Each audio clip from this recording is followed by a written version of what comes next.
very good weekend to you all. Very good morning, and thank you for joining us today for Sangokushi, Chinese legends in Japanese culture. And Sangokushi is the onyomi reading, or the Japanese pronunciation rather, of Sangokushi, which means records or history of the three kingdoms. We're going to be going through a lot today, so let's get going. So, China 220 to 280 AD was divided into three kingdoms. Now, normally when we think of China, there are dynasties or one large central government, just admitting someone else in and someone else. There we go. But this was a period of great turbulence, a bit similar or akin to the Warring States period, or before the UK was the United Kingdom. These three states were Shu, Wei, and Wu, and they were at constant war with each other. Wu would fight Shu, Shu would fight Wu, Wei would fight Wu, Wei and Wu would join forces to fight Shu, Shu and Wu would join forces to fight Wei, but you will never see a Shu-Wei alliance. Okay, so if you're going to take anything from this, just know that Shu and Wei do not generally join forces. So, where do we have all this information from about a period 220 to 280 AD? So it all starts with the records of the three kingdoms, Sanguozhi or Sangokushi, records of the three kingdoms, written by one Chen Shou, who lived during this time. Oh, I'm meaning one more person. Who lived during this time and was a historian and an author, living in Shu, which is in the Green region in the west.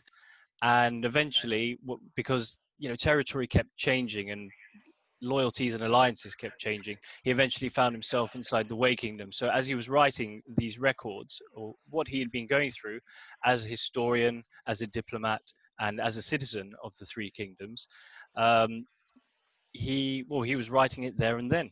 So we have very good detail that lasts to this day. And there were some diplomatic relations between China and Japan. We'll go into that.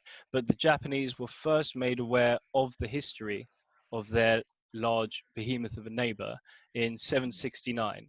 They heard through word of mouth, through monks that traveled between Korea, Vietnam, China, Japan, that this had been going on for some time. So we have to consider what was going on in China at the same time as other parts of the world. So if we looked at Japan first, from a Japanese perspective, Japan was yet to be called Nihon.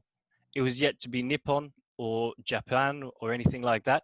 It was called the Wakoku Kingdom. And Wa at the time meant Japan.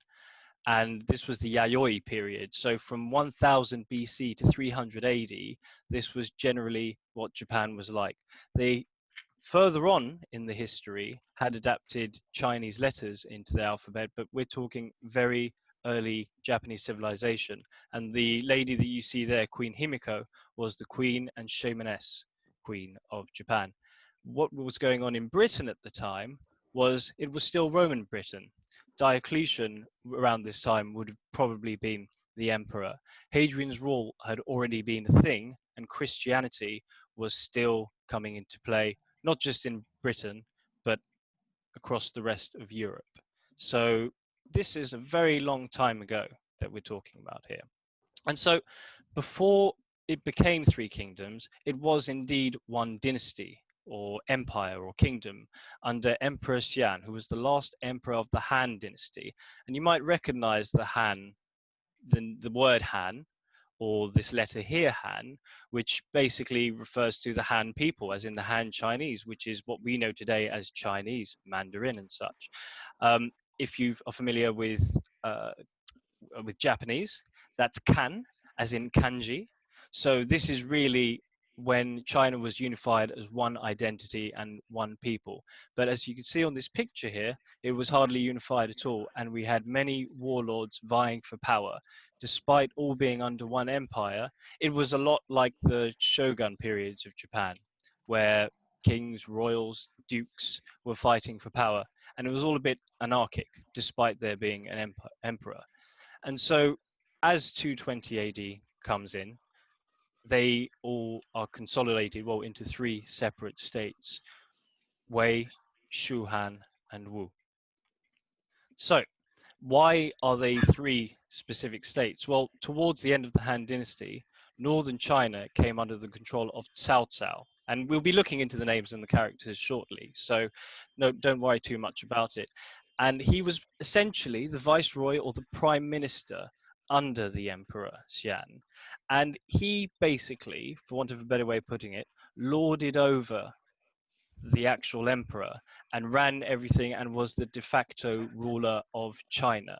So at that time, the southern part of China was divided into two areas controlled by two other warlords, Liu Bei and Sun Quan.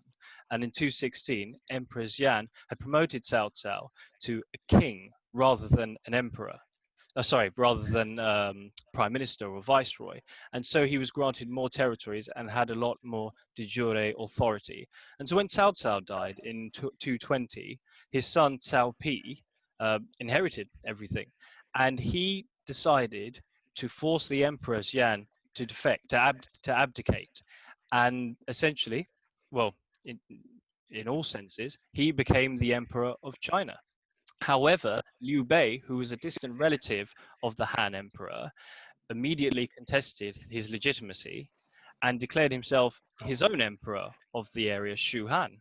And the reason it's called Shu Han is one, there's an area in the southwest called Shu, and Han, as in I see myself as the legitimate heir now of what was once the Han peoples and the Han dynasty. And then Sun Quan on the bottom right, on the southeast, was really, he was a vassal king, so he did serve under Wei, but eventually he declared himself emperor of Wu, thus creating the three kingdoms. So again, it's thanks to the records of the three kingdoms that we have step-by-step details of how this all happened. So what were these three states like? Were they all the same? Well, what I can tell you straight away is that they all had the same currency.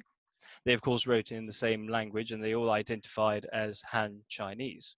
But there are some differences. So what is it aside from religion and currency and literature? Cao Wei on the top, in the north, the capital was Luoyang, and the monarchs were the Cao family. That is after the Emperor Xian had to abdicate. And they spoke an old form of what we know as Mandarin or modern Chinese.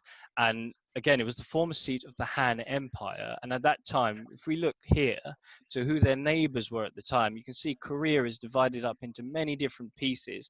And here we have Goguryeo, which is an old North Korean kingdom. So they were at war with them.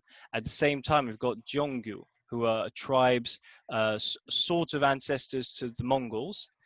So they were at war with these various tribes, and you can see they've built a wall here to keep them at bay. And they shared diplomatic ties with Wakoku, as in Queen Himiko's state of what is now Japan. Because at that time, for a country to have legitimate authority, much akin to how European countries used to seek authority from the Holy See or the Vatican, so too did these countries have to seek authority from the Emperor of China to be seen as a legitimate country. So think of it as an ancient East Asian United Nations. So now Wei covers geographically what is now north of China and North Korea. Shu Han, the capital, is Chengdu, and the monarchs were the Liu family. Now, the language was slightly different here. They did not generally speak, or I mean, the peoples and individual communities did, but generally the main language was Bashu or Hashokugo, which is kind of old Sichuanese. So this is an extinct language now, and there are remnants of the vocabulary and the phonology if you, for some reason, were in Sichuan and learning the dialect from there. So they were at war with the Nanman tribes, who are the descendants of, who are the ancestors of who are now the Hmong peoples, and other Sino-Tibetan groups. And when I say Sino-Tibetan, I mean these are distant relatives of Chinese, Burmese, Tibetan, and they traded with India and exported a lot of cotton. And today, Shu Han comprises what is now China and Myanmar, aka Burma. And then Wu, to the east, think, for example, Nanking. That was basically the capital at the time. It was Jianye before, and Jianye is now just an area in Nanking. So that was the Sun family, who were descendants, of the Sun as in Sun Tzu, who wrote The Art of War. They had diplomatic ties with Vietnam and Cambodia and did trade with Shu Han a fair bit. And they are now, whereas what is today, China and Vietnam. So what I'm going to talk about now is why this period is really well known and so important. And here what we have is not the records of the three kingdoms, as I had alluded to just before, but the romance of the three kingdoms. So there's a clear distinction here. They're two entirely different pieces of literature. So rather than Sangokushi, this is Sangoyanyu or Sangokushi Engi, which is romanticized or novelized version of the three kingdoms. And this has been popular throughout the entire Sinosphere or the Mahayana Buddhist area of East Asia. So that would include Vietnam, Korea, China, Japan. And it was here that this story at this time really took flight. So this was written by one, which is certainly attributed to one Luo Guangzhong, who lived between roughly 1330 to 1400. And the story, rather than being a detailed historical account of everything that happened, is the story of the brothers that formed an alliance in Shu, or what would then become Shu Han. And so it's the story of Liu Bei, Guan Yu, and Zhang Fei, who swear an oath of allegiance to each other and to fight for what is right and to unite China under benevolence. So benevolent, it is a theme that continues and persists throughout the entire story. They want to unite China under their benevolence. So that's subject to interpretation, but it's certainly what the story is based on. And it is an incredible book, I have to say. And so this piece of literature was transferred into Japan between 1336 to 1392. So consider that a lot of information would have been passed around through Buddhism, through diplomacy, and just through general literature, because at the time, Japan was writing extensively all their legal documents, a lot of their poetry and literature in Chinese, as much like how we used to use Latin and would converse in Latin with other European countries. So let's consider why this piece of literature was important. Well, when it was is extremely important. China had just had a transition from the Yuan dynasty or the Genshou to the Ming dynasty. And what this signifies is, well, the Yuan dynasty wasn't a Han Chinese rule. It was a Mongol rule. And pictured here to the left, we have Kublai Khan, the grandson of Genghis Khan. And after that, after so long for the Chinese being under Mongol rule, there was a hunger, a thirst for identity, to get back on track and to really master what it was to be Chinese. And so Chinese literature flourished really seemingly overnight. At the same time, there was the Kamakura period in Japan. And the tale of Genji, which is, I think, the oldest piece of Japanese literature known, the tale of Genji had already been written at this time, some maybe 50 to 100 years ago. So there was already an established body of literature in Japan and poetry and art, but there was still a lot of trade and communication with China. At the same time in Britain, there was Robert the Bruce. There was the Canterbury Tales had come out around this time, and the 100 Years' War, the war with France that lasted for a long time. So to get an idea of how old this piece of literature is, for a crude parallel, let's say that it is a Canterbury Tales of China. That's really the time period we're looking at here. So here I've pictured art from a video game of the three brothers of Shu Han, and they're in green, and you'll see a consistent color coding throughout this presentation. And the colors are entirely based on modern media, on video games, but for the sake of consistency and continuity, I've stuck to green for Shu Han, red for Wu, and blue for Wei. And so what I want to look at here are the heroes and the villains, but mainly the heroes, the protagonists of Romance of the Three Kingdoms. Again, we're looking at the romantic iteration of the story of the Three Kingdoms. So when I present the names, just to let you know, you will see the Chinese name written here in the Hanzi or the kanji. So both Chinese and Japanese, as well as many Korean and Vietnamese speakers will be able to read this. They would have to pronounce it in their own manner based on their own languages, but they would all derive the same meaning. They would all just decipher a very similar message. So what we've got is the Hanzi, or the kanji, first of all, followed by the pinyin, which is the Mandarin, modern Mandarin pronunciation. So we'd have Janmushi, and then underneath I've got the onyomi, the Japanese pronunciation, so senboshi. And then underneath I have the titles of the characters. So this is an example of if I were, God forbid, to be in this turbulent time of China, that's my name written in Chinese. So Janmushi or senboshi. So consider that when you talk to people generally about these characters or this story, it's with the Chinese names. But if you're talking with Japanese people, be they children who play video games or established historians and literature reviewers, they would pronounce them in the Japanese ways. So I will present each character with their Chinese and their Japanese names. So first of all, it starts with the prior to the Three Kingdoms, and the Chancellor, or essentially the Prime Minister, Dongzhuo or Totaku, and his adopted son, Lu Bu or Ryofu, General of Vermont Might. Okay. And they have Emperor Ling of Han, who is a child. His father died prematurely.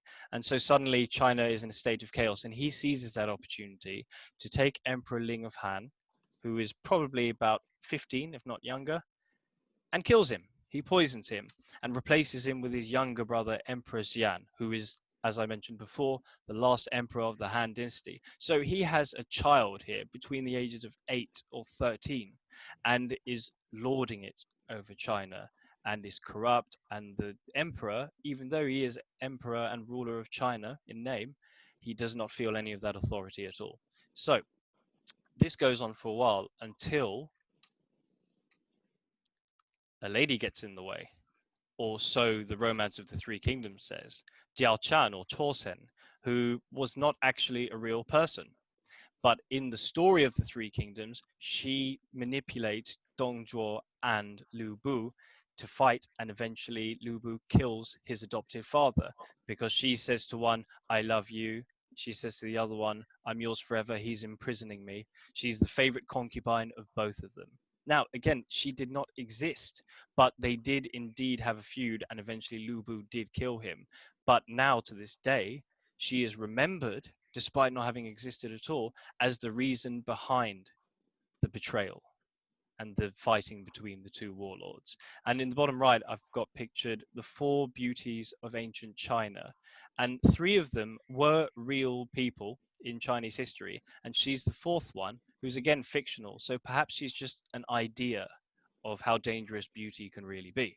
So at the same time, Cao Wei, we look at the characters here, when we have Cao Cao or Saw Saw, the imperial chancellor and eventually king of Wei, he forms an alliance, a coalition against Dongzhuo at one point, and eventually becomes the next Dongzhuo. He takes care of the emperor and then rules China through his own brutal hand. So then his son, after he passes on, inherits the throne. And he's the second king of Wei, and then forces that emperor to abdicate, and he becomes the first emperor of Wei. And so pictured we have, unfortunately, not his favorite concubine, Zhen Furen or Xin Fujin. And here in the bottom, I've got the Han emperor having been forced to abdicate. So he's presented in the story as a villain, and so is his father.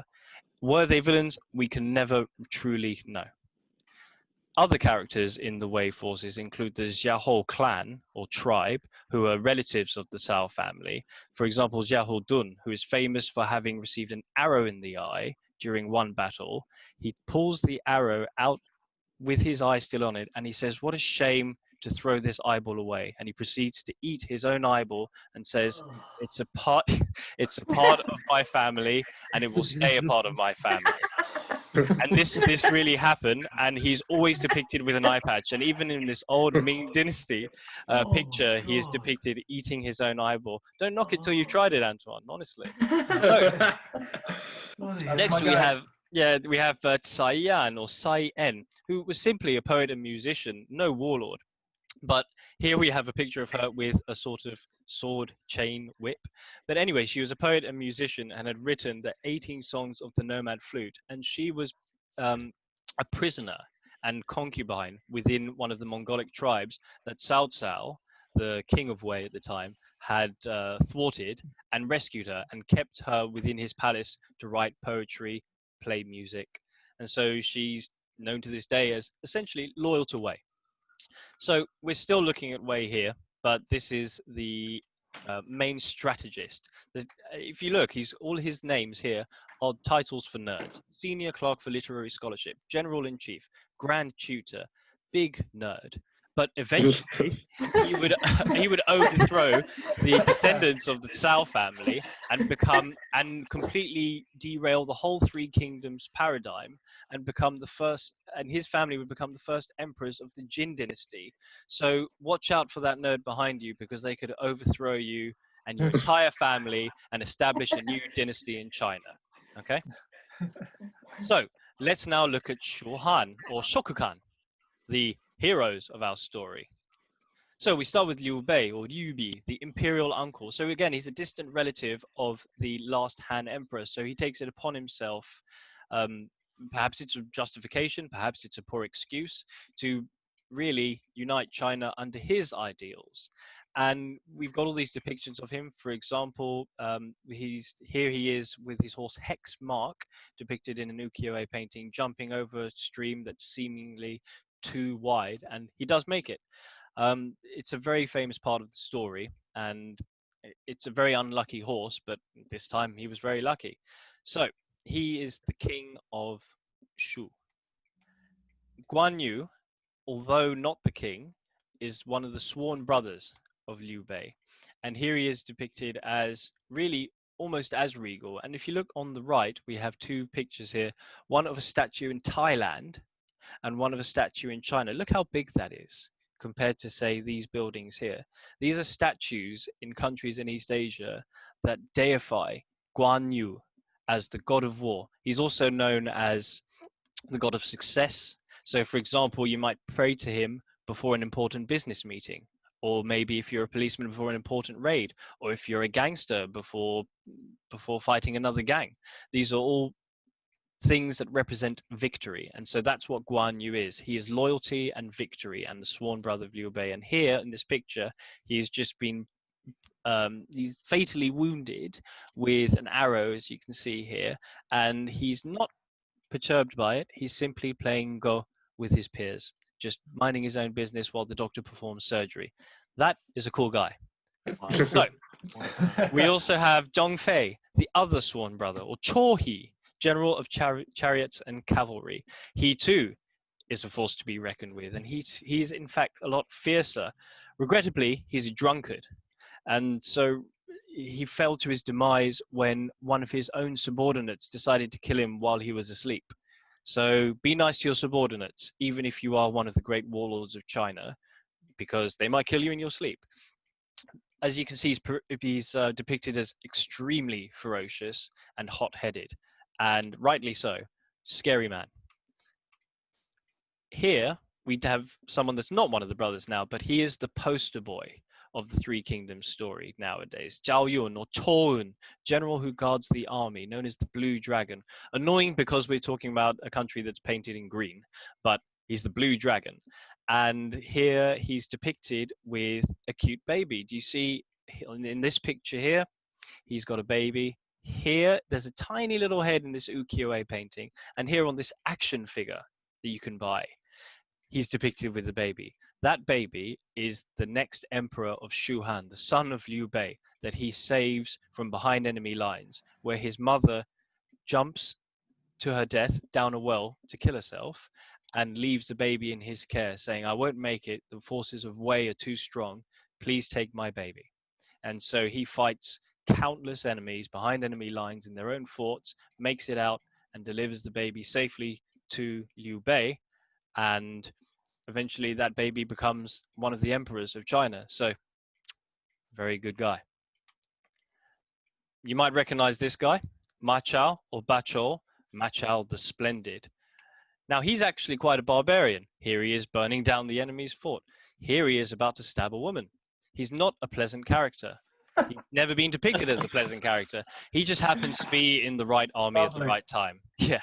So, Machal the Splendid. Okay. So, that's subject to interpretation, but he's still a fierce, useful warrior to have in your side. And here we have Huang Zhong, or Kortu, general who attacks barbarians. Now, you always need a general who attacks barbarians. So he's also known as the Bow of Wisdom. And Huang Zhong here, he is in his 70s and is perhaps as fierce, if not fiercer than Guan Yu, and does some of the most substantial advancements of Shu Han, fighting against Wei, fighting against Wu. He's in his 70s, but he's an extremely good archer and a fierce warrior, and always depicted as trying to prove himself because he, age doesn't mean anything. I can do it. Yeah. So it actually gets quite annoying in the book because he keeps referring to his age, but he keeps successfully vindicating himself. So these 5 characters that I mentioned to you, as in the 5 after Liu Bei, are known as the 5 tiger generals, the Wu Jiang or the Goko Dai Shogun. So there's a theme here, and I think generally people have their favorite Pokemon, or they have their favorite character in Game of Thrones. They will have their favorite one of the 5 tiger generals. So more important than the generals, the people who are bloody, the people who fight to the death, are the strategists. And this character is extremely important. He is more or less the Prime Minister of Shu Han. Zhuge Liang, or Shokatsu Ryo, is the manager of affairs of the Masters of Writing and the Imperial Chancellor of Shu Han. So, another nerd. But he's extremely important. He's known as the Crouching Dragon because he's always working behind the scenes. To the left, you'll see a picture of him praying for winds to blow in their favor so that a fire can spread more efficiently across all the boats of the enemy forces. And here we have a picture of Takeshi Kaneshiro Takeshi, a Japanese-Chinese actor, or more specifically an Okinawan Taiwanese actor, playing as Zhuge Liang in the film Red Clips. So, why this guy is so important to the Japanese is because he was so, well, not just to the Japanese, but to anyone that read the darn books, is because he is the ideas behind everything. He's the brains behind the brawn. And so warlords ranging from Kusunoki Masashige, from long time ago in Japanese history, he fancied himself, and other people revered him as the Japanese equivalent of Zhuge Liang. That was a compliment. Wow, you are like a Japanese Zhuge Liang. Wow, incredible. So then there's also Tokugawa Ieyasu, one of the unifiers of Japan. And he actually adopted one of the strategies that Zhuge Liang had in the books. So again, we're talking about the characters in the books, not necessarily the accurate history. But Tokugawa Ieyasu was so impressed by the strategies of Zhuge Liang, or Shokatsu Ryo, that he implemented some of them. For example, here we have the empty fort strategy, where here on the left, we have a large fort with nothing in it. Absolutely nothing. The enemy could easily invade it and take all the supplies, and there'd be no fight. But Zhuge Liang just sits there at the top, minding his own business, playing the flute and laughing with his concubines, while the enemy approaches, and they're so scared of him looking so relaxed and certain of himself that they forget about it. They walk away. So this is called the empty fort strategy, and it's been implemented numerous times, and I'm sure in Western military as well. So the next side we have is the incidental side. We don't look at them as much, but Dongwu or Togo, Eastern Wu. So they're run by the Sun family. King of Wu and eventually Emperor of Eastern Wu is Sun Quan or Song Ken. And well, really, I don't know how to put it except for he wants the power over China as well. Everyone's going for it. Why not? And here is his sister, Sun Furen or Sun Fujin, Lady Sun, who was a warrior princess, and eventually, for a sort of diplomatic peace deal, was given to Liu Bei in marriage. Did it keep the peace between the two states? I don't think even a week passed before they went back to war.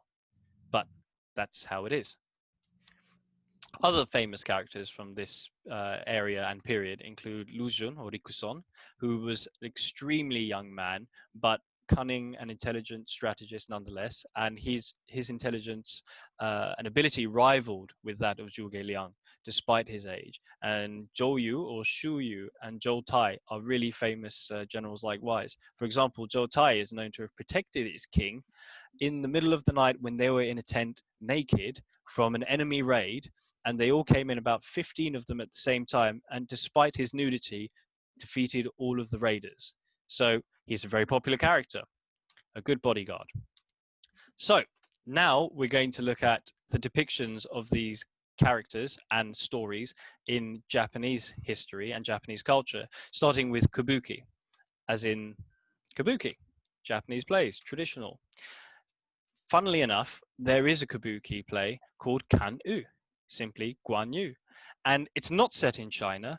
It's really the story about a spirit of Kan-yu who travels through time and saves villagers from, I think, Genji warriors in Japan. And his bravery, his ferocity are well known across Asia. So you want to have Guan Yu on your side. And this play is one of the 18 best kabuki plays, which is basically the 18 classics of kabuki, which are always performed by the Ichikara family, who are a prestigious lineage or line, as you can see here, from old times to now, of kabuki actors. So imagine if in 400 years' time we hear of another Brad Pitt Jr. in a film. Okay. So we've also got ukiyo-e, which was one of the most beautiful forms of art, in my opinion, and that's woodblock printing. So for every color you have a separate block. And here is a depiction of Shimayi or Shibai during a great flood, and really clinging on for his dear life. And these will give us an insight into some of the stories that are beloved in Japan of these Chinese heroes and villains. So the first artist, you might recognize a few of these pictures, is Utagawa Kuniyoshi between 1798 and 1841. Now, there isn't actually a picture of him that I could find anywhere. But here we have the three brothers of Shu Han, Guan Yu, Liu Bei, and Zhong Fei, declaring an oath of allegiance in the Peach Garden before they start making way for the Shu Han kingdom. We three, though of separate ancestry, join in brotherhood here, combining strength and purpose to relieve the present crisis. We will perform our duty to the emperor and protect the common folk of the land.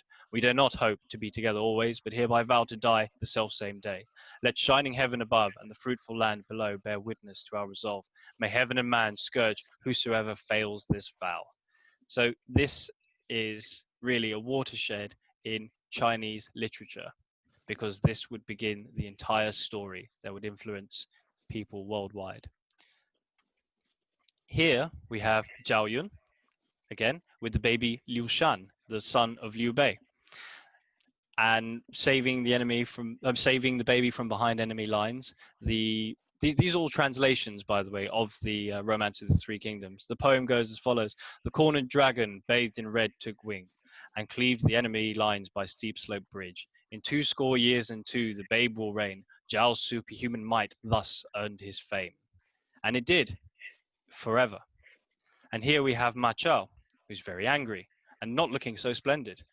Ma Chao had reached the home of Jiang Zhu. Zhu's mother was dragged before him, but she showed no sign of fear. Points to her.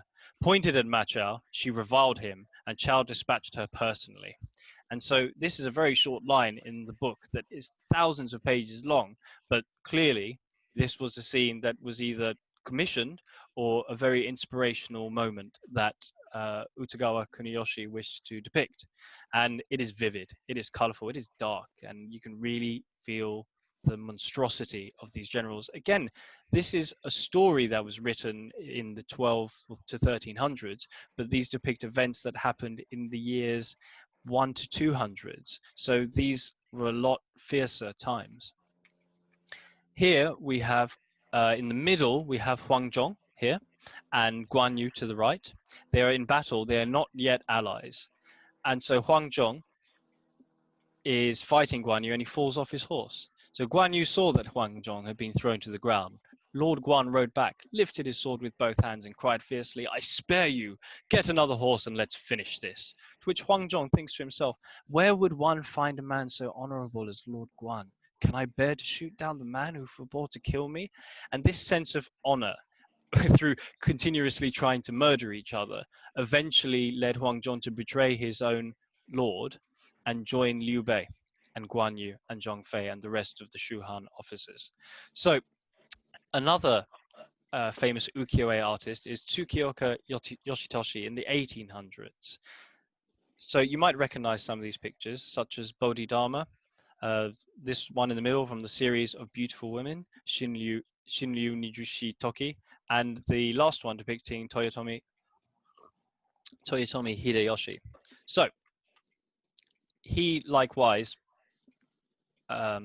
depicted events from Romance of the Three Kingdoms. So here, pardon me, we have Zhong Fei standing at the bridge against an enemy. So here in the middle, we have Zhong Fei. So look, do you see again, we've got a landscape picture, but it's made up of 3 portrait canvases. And so to the left, we have the Jiahou family. Remember the guy with the eyeball that he ate? Not necessarily him, but of his clan. They were all there at the time. And to the right, we see running away, scarpering there, we have Liu Bei and Guan Yu. And Zhong Fei stands at the bridge. And as Cao Cao spoke, Zhong Fei widened his eyes and shouted, "Here he stands, Zhong Fei of Yan, who will fight to the death any man that dares." That mighty voice still commanded the air when Jiahou Jie collapsed and fell from his saddle, panic-stricken. So again, a really monumental moment in the story that was inspirational and depicted in this ukiyo-e painting.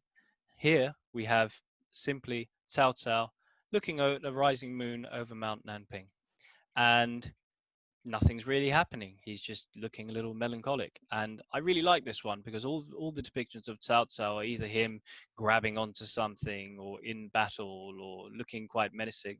And here, just for 5 minutes, he's at peace. And perhaps this is exactly what the artist wished to depict, was the 5 minutes of humanity and normality.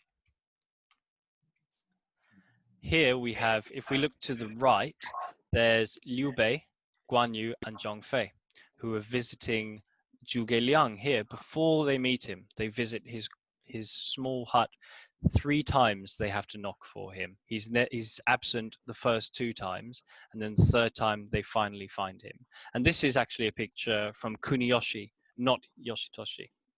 This is a picture from Yoshitoshi. So this is, again, a very important part of the story where the 3 brothers who have already made great accomplishments really require a strategist, and they hear of his cunning, his intelligence, his scholarship through word of mouth in China, and he begs Zhuge Liang to join forces with him. He says, "I, Liu Bei, a foolish fellow from Zhuo district, a distant scion of the House of Han, have long felt your mighty name thunder in my ears." Eventually, Zhuge Liang joins and really runs things much like as if he were the king himself and is one of the main protagonists. Here, now, we are not looking at ukiyo-e, but we're looking simply at novels. And here we have Yoshikawa Eiji, who was a historical novelist between 1892 and 1962. I mean, that's when he lived. And you have to consider that this is pre-war Japan. This is also perhaps just a little bit after the Russo-Japanese wars. So this is the sort of time we're talking. We've taken quite a jump here now. And Yoshikawa Eiji, again, was a historical novelist. So he wrote his own fiction, but he based it on specific characters and legends. So most famous is he did one on Musashi. Musashi being one of the famous ronin of Japanese history who wrote the Book of Five Rings. Now, we don't know much about Musashi. There's hardly anything. There's the Book of Five Rings, which was his journal and how to be a good martial artist, but we don't really know his day-to-day activity. However, through the book that Eiji Yoshikawa wrote, romanticizing his life, we have an idea of how we can perceive him and how the Japanese perceive him through literature, much like we do for historical dramas. We don't know much about the people, but through television, through novels, we have a beautiful idea pictured in our minds. And so this has really shaped the idea of Musashi in Japanese culture, and there are mangas based on that. So too did he do Sangokushi, The Three Kingdoms, a Chinese story. He was influenced by both Japanese and Chinese novels.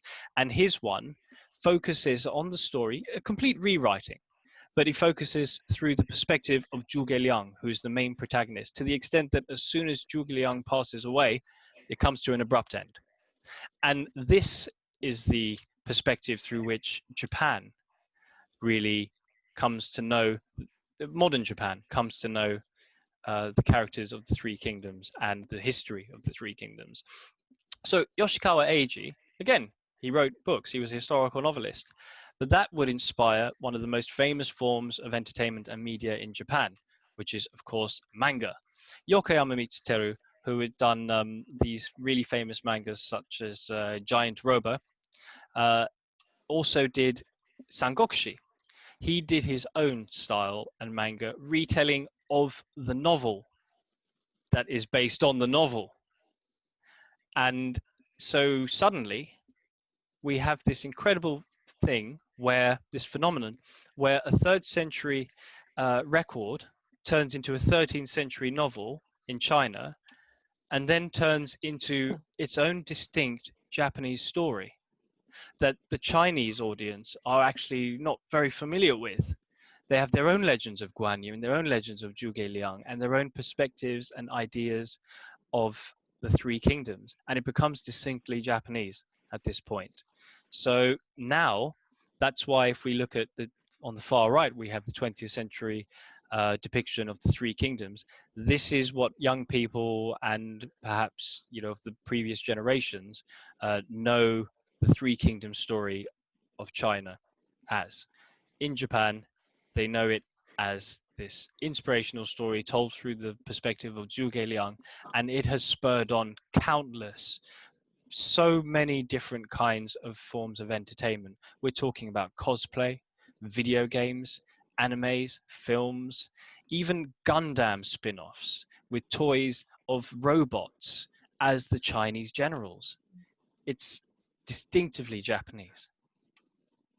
And so you can get these customized robo characters of the different Chinese warlords. You can even get ones of them of Jiao Chan, who didn't exist, but suddenly we have one of the 4 beauties of China that 1 minute you'll see on a stamp in an envelope to another part of China, and the next minute you can buy a robo version of this concubine. Perfect. Thus making it highly accessible for children in Japan. Yeah. And so there's a video game series, and this is where really my interest developed. I remember when my dad bought me my PlayStation 2 I must have been in year 6 at the time, so I was about 10 or 11, and he bought me, not this one, but I'll show you in a second, but Koei Tecmo made this video game on the NES, the Nintendo Entertainment System, some more than 30 years ago now. And you can see this kind of crude pixelated version of China drawn here, and these numbers, and it's like, really, yes, I've got number 3, it's now red. Now I know I own that. And it has since developed and has become a very complex and intricate strategy game called Romance of the Three Kingdoms. We're at the 8th iteration, as you can see here. Pardon me, the 13th even. Gosh, my Roman numerals. Of course, strategy isn't for everyone. So there's also pure action adventure and pure violence. Without the blood, weirdly, but a lot of it is very mangified, very intense, very action-packed, and you can play all the different characters. You can play as Zhuge Liang, you can play as the concubines, you can play as the poets as well, and they have weapons, and you can slay your way through ancient China. And there's even a spin-off of the Dynasty Warriors series where you can travel through time and ally with Nobunaga Oda, as in the great unifier of Japan, the great daimyo, who was hundreds of years after these events transpired, and then travel through time again and join forces with Joan of Arc. So really, anything goes at this point. Yeah. Have you ever seen a more kawaii Joan of Arc? Yeah? I think not. So, God, what a martyr.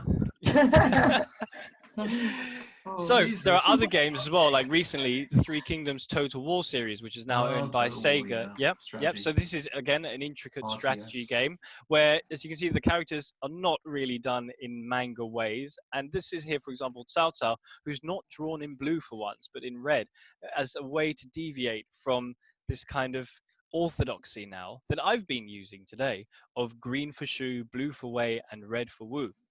But it doesn't matter; it's too late.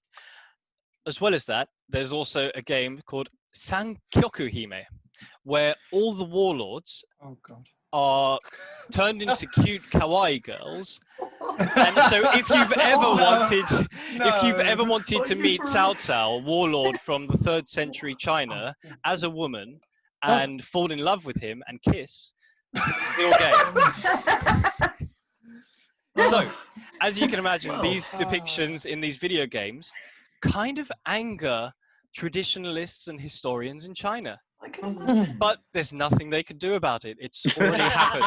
They can't undo it. It's business, isn't it? It's all about marketing. Yeah, man's got to eat. I mean, you got to market that stuff. Yeah, no question. So if your kids are not paying attention to Zhuge Liang's intricate war strategies and tactics, make him a woman. So, last of all, we have depictions in China after the depictions in Japan. And so we have corny mobile games. Cosplay, again, which is very Japanese phenomenon, but has now been transferred back into China and, of course, worldwide as well. There are countless pictures of people dressed as the different characters or the different warlords of ancient China. And so it's really funny. You could be at a Comic-Con in Germany and see someone dressed as a 3rd century warlord of China. And if you could travel back in time and tell them that, well, they'd cut your head off, I think. So what we have here is we have a manga as well. We have some blockbuster great films. So in China, I think the best one I can recommend is definitely Red Cliff, Sekiheki, or Chubu in Chinese, featuring Takeshi Kaneshiro, again, the Taiwanese Okinawan actor, and Tony Leung, Cantonese-speaking actor. Of course, they all speak Mandarin for this film, despite being Japanese and from Hong Kong. They all come together in this film that is, I cannot recommend enough. It's hilarious and it's just so good. It's about 5 hours long in all, but I'm sure all of you sat through Lord of the Rings, so deal with it. Again, we have a depiction of Zhao Yun. This is such an important scene where he saves the baby Liu Shan, the 2nd emperor of Shu Han, that they have this at the beginning of the film. I brought the young master back. It's really moving, I have to say. And then this manhua, which is manhua means comics in Chinese, but this style of comic is almost undoubtedly a response to the Japanese style of comics. So manhua as a response to manga. And so now we have Chinese interpretations based on the Japanese interpretations, based on the Chinese interpretations, based on something that happened long ago in China. Yeah, and this is an incredible story, and it's not through the perspective or the lens of Liu Bei, it's through the perspective of Sima Yi, the massive nerd of Wei. So what we've done instead is found ourselves not learning more of a part 2. We're going through the same story again, but through a completely different perspective. And rather than being seen as historically inaccurate or being seen as a sort of contemptuous sort of attempt at retelling the story, it's seen as an embellishment, an enrichment of the story of the Three Kingdoms. So you'll find that throughout China, Korea, Vietnam, Japan, and probably in other parts of the world as well, you'll find more stories about all the different characters and generals retold. So some of the good guys are seen as bad guys now, and some of the bad guys are seen as benevolent. And I cannot recommend this enough. It is an incredible manhua. So if you're interested in these stories, in these characters, and in the books or in just general history, I would definitely recommend Red Cliff, as in Chubi or Sekiheki, with Tony Leung and Takeshi Kaneshiro. That is just a very good film, for want of a better way of just putting it. I would say that most in China have watched it. And it came out, I think, 2007. 2008, actually. 2008. Thank you. Oh, yes. Thank you, Alex. Okay, so in 2008 it came out, and it was actually released as 2 separate films, even though it counts as 1 film, because it's such a long battle. I would also highly recommend, of course, the Three Kingdoms book. I mean, really, that's where the romantic aspect of it comes from. That's where it all begins. The translation by Moss Roberts reads beautifully, seamlessly. It's just such a good read, and it's a good excuse to be entertained, read about bloody wars, read about lust and romance, and also pretend you're studying history. As well as that, I would definitely recommend the manhwa of Ravages of Time. The art is dark, and it is very different to general manga. It's not like shonen or seinen manga. It's definitely got its own style, but it's clearly inspired by the Japanese form of art of manga. And if you really cannot be bothered with a long film, if you cannot be bothered to read a 4-volume book, if you cannot be bothered to even read the manga, you can just play the video game. Okay, so you can play the video games and pretend you're learning about history when you actually are. I remember being 11 and walking into a Chinese antiques shop, and the shopkeeper, a very kind gentleman, said to me, he was a Chinese gentleman himself, and he showed me a statue, and he said, I was about 11 or something at the time, and he said, have you seen this before? And I said, oh yeah, that's Guan Yu, sworn brother of Liu Bei of the Shu Han Kingdom through around the 220s, and his jaw dropped. So if you want to impress, again, these stories are known throughout Japan, but especially in China. This counts as one of the 4 classics of Chinese literature. So this is like being read in Chaucer or Shakespeare and knowing the characters in it. You will drop jaws. Even if you're just playing the video games, you'll come to know the names of the characters and the stories. And of course, there's also Three Kingdoms by Yoshikawa Eiji, which is in Japanese only, and I cannot find anywhere at the moment. So very difficult to find. If you blessed yourself with knowledge of Japanese, or you're Japanese, of course, definitely read it. Of course, if you can read Chinese, then what better way to learn of the Three Kingdoms than to read it in its original iteration by Luo Guangzhong or Chen Shou even. Okay. Thank you so much, everyone, for joining. And I hope that I've inspired you somewhat to check out this story. Yes. Thank you so much. Very much. Thank you. Thank you. Yeah. Thank you very Thank much. you. Yes. Thanks. It's really It was really interesting. Thank you.